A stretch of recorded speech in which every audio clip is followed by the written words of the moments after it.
Sa'idu.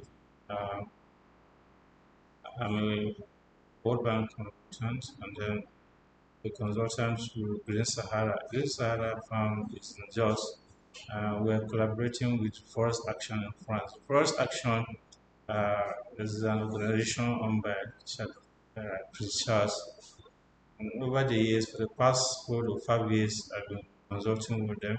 The organization, the Forest Actions, are trying to plant over 25 uh, billion trees in Nigeria and about 2 billion across the country. So over the years, where I'm working with Green Sahara to plant this tree across the country in the north. So far, we're in Nasarawa State, China to be precise, Nasarawa State. We're working with the local community to see how we can plant this tree in Nasarawa State.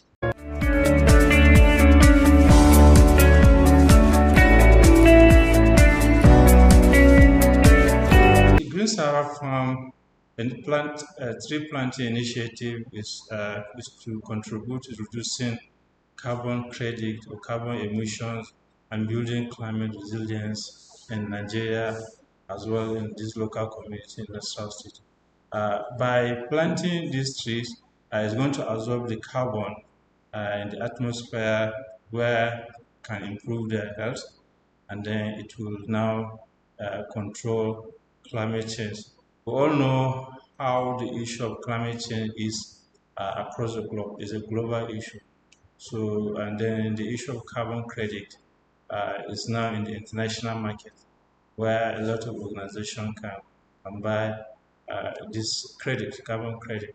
So it's an initiative, it's a global initiative to see how certain trees will be planted so that it can absorb this carbon to improve the health of the people, and then it can improve their resilience. That's what we are doing for the past few years, and it is good for us to sensitize the public that we shouldn't be cutting trees arbitrarily. We should be planting trees in our homes, in our farm, across the country so that it can improve climate change action.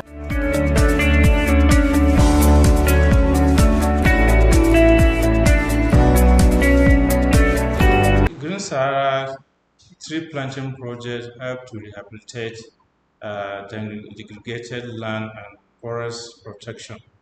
Particularly, we focus on planting indigenous species such as mango, uh, lemon, uh, oranges, there are some guava, so many indigenous species, trying to face out. So we are trying to restore them and then restore also biodiversity to prevent erosion.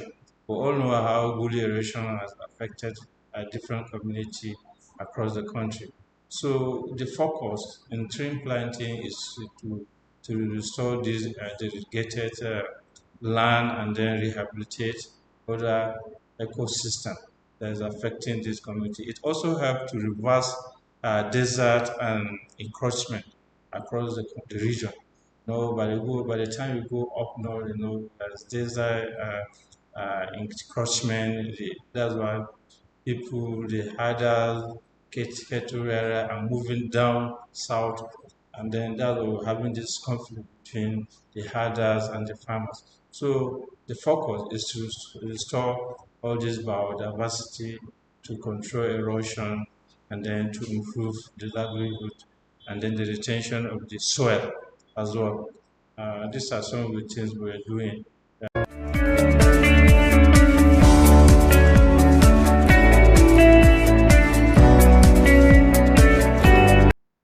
Our local community play a great role in this initiative. We're working with different communities, sensitizing them. We engage the community to see how we can improve their livelihood. The community members are the heart of our work. We work with them judiciously. We train the youth, we train the women, and we train them on nursery management. But some of them, we don't have to be transporting nursery all the way from Jos or Lagos or other parts of the country. So to train them on how to manage the nursery in their own community. They will also train them as technicians on how to plant this tree. This tree are not planted anyhow. We use the skill, we use the technology to see how they can plant this tree in their farm. The beauty about this initiative is that the tree are planted in their farm, and it won't stop them from their agricultural product. So the trees are planted in such a way that they can still continue with their normal farming activities. In essence, by the time they plant cashew in their farm, they can still cultivating their other crops across the country. So youth, women, and the rest are also taken care of. So the issue of gender, the issue of child labor, and other issues are also taken care of. The issue of people losing their job, people losing their status, a lot of issue of poverty are really taken care of, because at the end of the day, after some few years, they can own this project and they can have a level in this directive. So it's a project that is geared towards improving the livelihood of this local community, and then it will restore their land, it will restore their capacity, and deep longer. Thank you.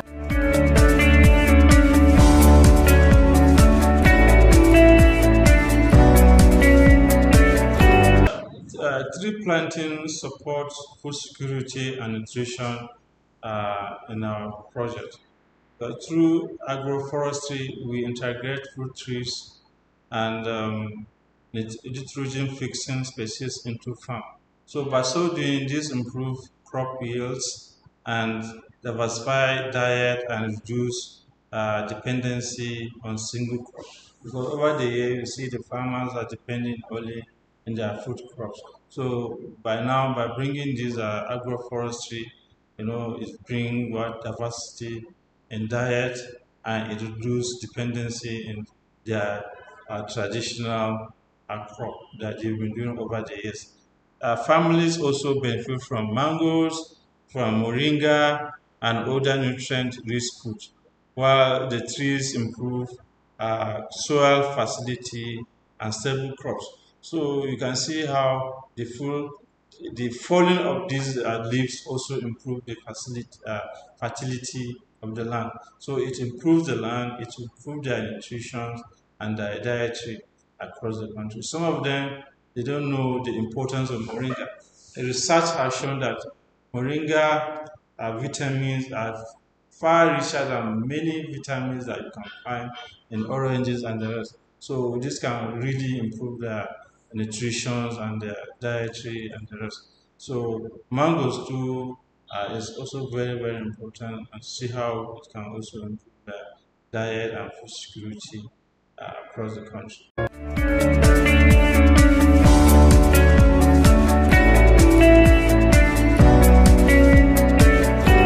A kind of robust and effective partnership across the country and across government agencies.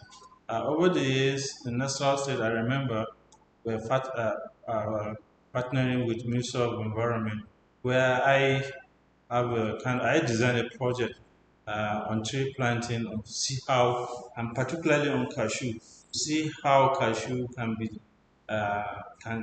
solve the problem of poverty and improve the life of the state.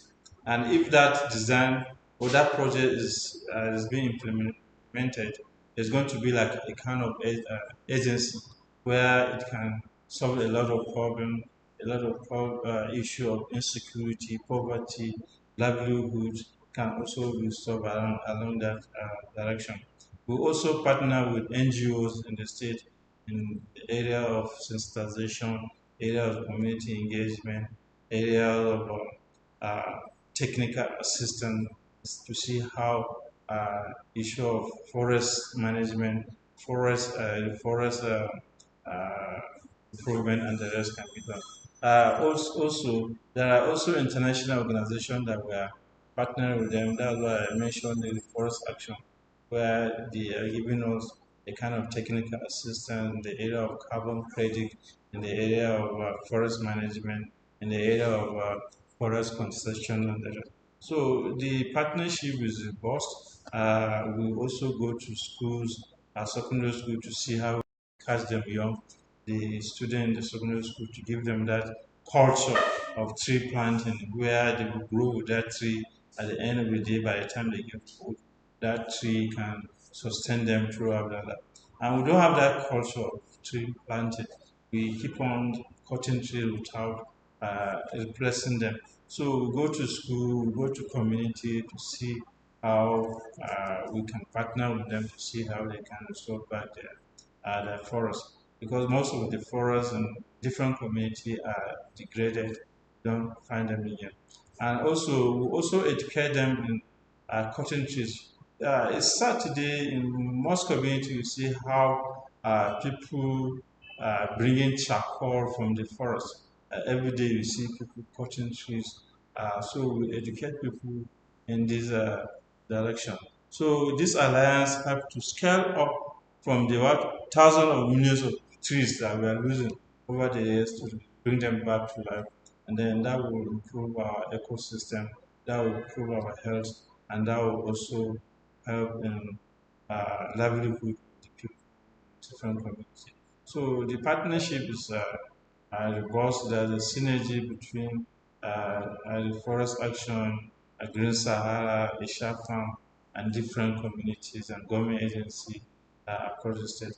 And we want other states and federations to inculcate and key into this initiative to see how we can save our environment.